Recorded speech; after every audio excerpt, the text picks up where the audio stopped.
about my father's dump. We have a little sign, 50 years at the dump, you know.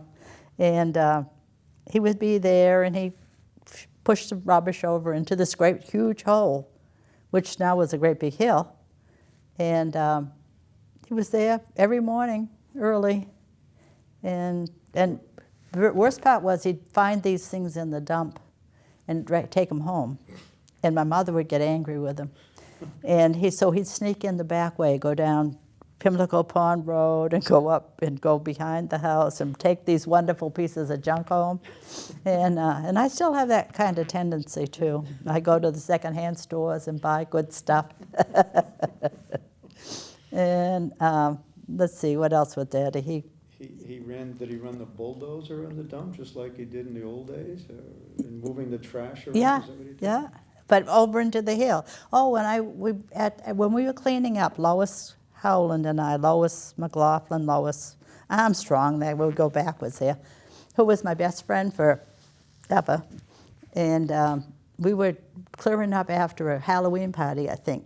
And we had my father's truck, and I was probably 17. And we go up to the dump, and I back it up, and we dump the stuff over. And then instead of putting it in forward gear, I hit the lever and it went into reverse. And I almost went into the dump myself. So I haven't gone back to the dump to take rubbish since. I pay Mrs. Gibbs every month to pick up my rubbish. Well, that's good stuff. What happened? We talked about that we should have been talking about. I'll leave that open up to you. Is there anything more you want to tell me about Forestdale and how it's different today than it was then in terms of?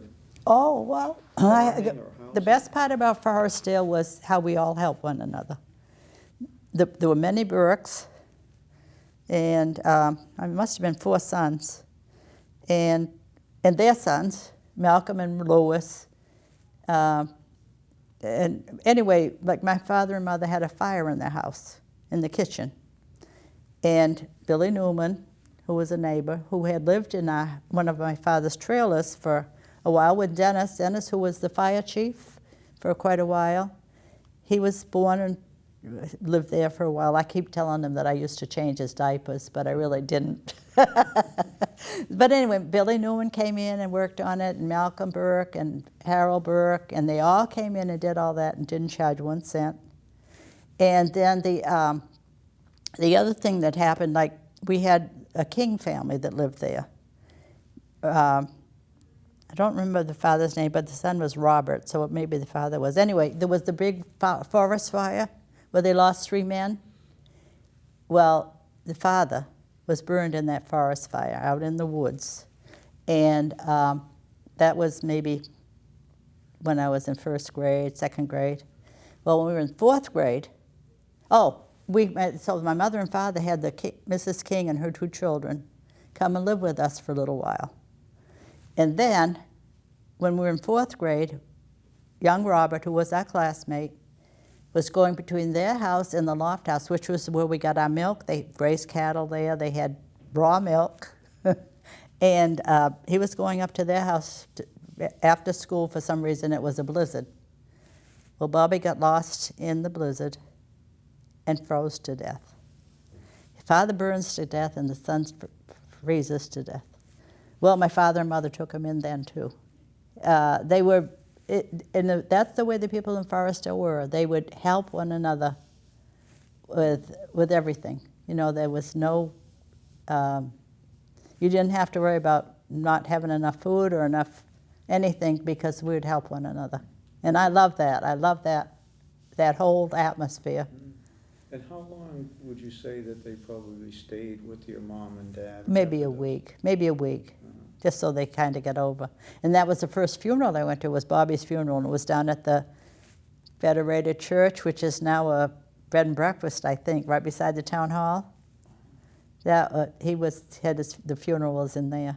Okay. And I remember that, because it was my first funeral, you know. Now, there's a monument on Route 130 with a few markers on it about the people who died? That one of those is the King Man. I don't know, but I don't know if it was Robert or what he was, but it was, one of them was him. Okay. The father of our Bobby. You know, our whole class went down as a unit, you know, to the funeral.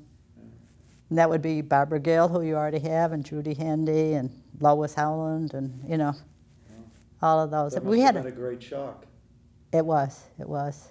And you know, I have to add this in about my class. We had 15 people in it, and almost every single one of them was very bright. We were a special class. We had one fellow that was a genius in math, and he taught at MIT. And he wasn't great with other things, but he was good there. And it was just a wonderful group of people, you know. And you still see each other? Yes, we meet once a month. On the last Wednesday of the month, we meet and have lunch. Well, there's not very many of us left, but the ones that live here. Mm-hmm. So it was, in fact, Mr. Cannon, who was our principal for quite a while when I was in grammar school, he, I think, wrote up a little history of our class because it was so unusual and talented and so forth. It was unusual for women to go on to college in that time, wasn't it? Well, tell us about how many of the females. Well, Lois and Barbara Gill and Judy Handy, Marilyn Myers, Barbara Bassett, I got Barbara Gill already. So that's what, 6 of the girls, and the boys didn't do that. Well, Robert went because he taught at MIT, but it was a pretty go-getter class, wonderful class. And when we have our reunions now, we usually win for the most number of people there from a class, even though we only had 15. Now the class that's celebrating their 50th anniversary or something will probably have more. But from other, you know, the rest of them, we're always the ones that come up the most. Tell us what class year that was. That was 1950.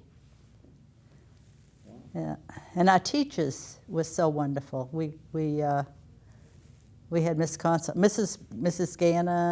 Mrs. Snow, Miss Consolini, and we had a young teacher in the 4th grade. I got all A's then because she liked me.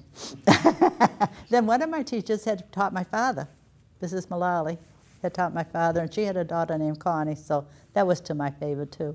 Wow.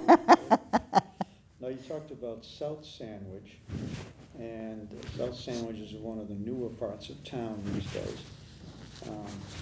But yet you drove in the school bus out there, so bring us back with your memories of what South Sandwich looked like during that period of time you're riding the bus over to the Wing School. In terms of, describe, were the roads paved, weren't they paved, how many roads, were there houses, what was it like? The roads were paved, and we had very few people that had children, the Weavers, the Geltzes, the Van Buskirks, not Van Buskirks, Hoxies, Jimmy Hoxie, Van Buskirk too. And there weren't very many people we picked up over there because there weren't many young people. And the woods is full of people now, but it wasn't then. The woods. And then, of course, Mashpee gets up into that area too. Mashpee and Sandwich have that little, you're in Mashpee, then you're in Sandwich, you're in Mashpee, in Sandwich. Mm-hmm. So that gets a little confusing, but, and then Pimlico Pond Road has Mashpee and Sandwich too. So do you remember how different Quaker Meeting House Road was then? then? It wasn't paved. It wasn't paved. Tell us about that whole Quaker House. Yeah, it was a dirt road when Which name the road from? Oh, Quaker Meeting House Road was a dirt road when I was young. And I don't know when it was paved, but it's certainly very busy nowadays and lots of houses. And there was hardly a house on it. Can you imagine? Quaker Meeting House without house? Oh, and Quaker Meeting House is on it. Yes. That is the Quaker Meeting House that the church, First Church of Christ, has this is another story, you probably can wipe it out, but they have once a month they have the homeless people come. Well, one time Virginia Lewis asked me if I would help because she didn't have a helper. And so I went, and I met this lady who was a Rockefeller relative. I don't know if her last name was Rockefeller. I could check it out. But her father was an architect in Chicago, a famous architect, and she was homeless. And she had a PhD, a very nice lady. And so she was talking about she needed this or that. And I said, well, I have one in my garage. So would you like it? And she said, sure. So she came over to my house. She got whatever it was she wanted. And then she was going to move. She was leaving this area. So she asked me if she could store her stuff in my garage. And so she did. Then maybe a year or so later, I get a call from her. She's up in Canada. And would I drive her stuff up to Canada? But you know what? It was wonderful. It was fall. The leaves were just gorgeous. She was just over the Maine border into Canada where they have the lighthouses and all. So you did drive up? I did drive up there. And, but I really enjoyed her, and I got letters from her and all this little history sort of thing that I got from her. And I find that sometimes the unusual things you do turn out to be some of the best. And she had a very interesting life. She sent me pictures of some of the things that her father had created, you know. And, but see, if you don't do something, you don't meet these interesting people. Are you volunteering, working in any of the... Not at this point. I did volunteer when we were in the Philippines. I volunteered as a gray lady. And my husband was in Vietnam, and he was wounded. And I knew within an hour of when he was wounded that he'd been wounded and not dead, because one man came to my door. I don't know if you know this about the military, but if somebody gets killed, they send 2 people and a woman usually. And this one man came to the door. I said, where'd he get wounded? In the leg? And he did get wounded in the leg. But anyway, when he came back, that night I heard from the nurse who was taking care of him. And then when they brought him back to Clark Air Force Base in a plane, you know, huge plane full of wounded men, they picked me up in a staff car, took me to the airplane, put me on the ambulance with them, and took me to the hospital. Can you imagine that? Wow. I don't know of anybody that's happened to me, but I was over there at the hospital. You know, I was convenient for them to, because most people the wives would be here. They wouldn't be in the Philippines. Mm-hmm. So that was an interesting experience. I bet. Is there anything that you want to talk about that we haven't talked about? Because we're getting towards the end, so you can now put in whatever you'd like to say. I can tell you lots of little stories, but I'm going to write them up someday. I hope I will do that, because I want to do it for my grandchildren. Well, you know, so they'll know what their grandmother was like. Why don't you spend, we haven't talked about this, I know, so I'll give you a little time to prepare, because I'm going to ask you, what would you like to say to your children or grandchildren on this videotape, because it's going to be for posterity, and hopefully your grandchildren and children will look at it. So we're in concluding, Connie, talk to your family members about what's been important in your life and how they are important to you.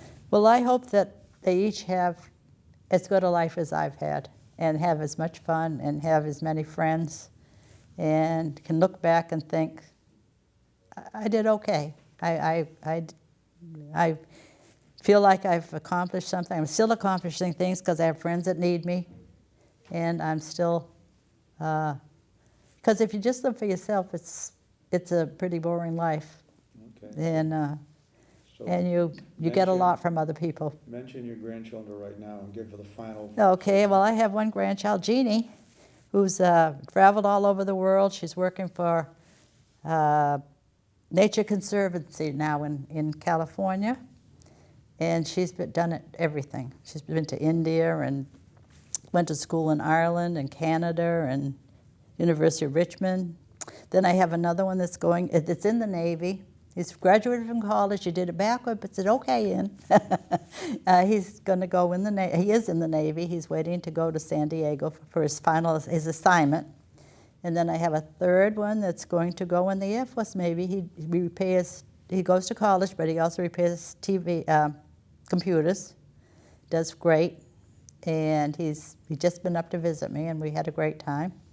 Then I have one that's in college in Florida, and Kyle, and he lived with me. His mother and father and I lived together in a house in Florida, and he wrote me a note one time and said, Grandma, you're my favorite person in the whole world, Hole. And I love it. Then I have a little one who played in the International Golf Tournament out in San Diego. And he was 8 at the time. And he gets all A's, he gets 5s in his FCAS. And he's a little genius. So my grandchildren are wonderful. Great. I love them. Well, thank you very much for sharing everything with us. Okay. That's great. Thank you. I'm a bragger, aren't I? But if you got something to brag about, why not? Yeah. Well, thank you so much. Okay. Rob, I don't know if you're there. Yes, I am. We're all set. Okay. Okay, I talked, didn't I? You did, yeah. I don't know how long we were there, but. Oh, but you know what? Life has been good to me. I love it. Well, you can tell. Yeah. That, you've been good for life as well. Yeah. You can tell You know, by and your attitude that you're a joyful person. Yeah, I am. And I am. if you're a joyful person, usually things work out pretty well. Yeah. And you know what? I have supported myself for the last 36 years and not taken a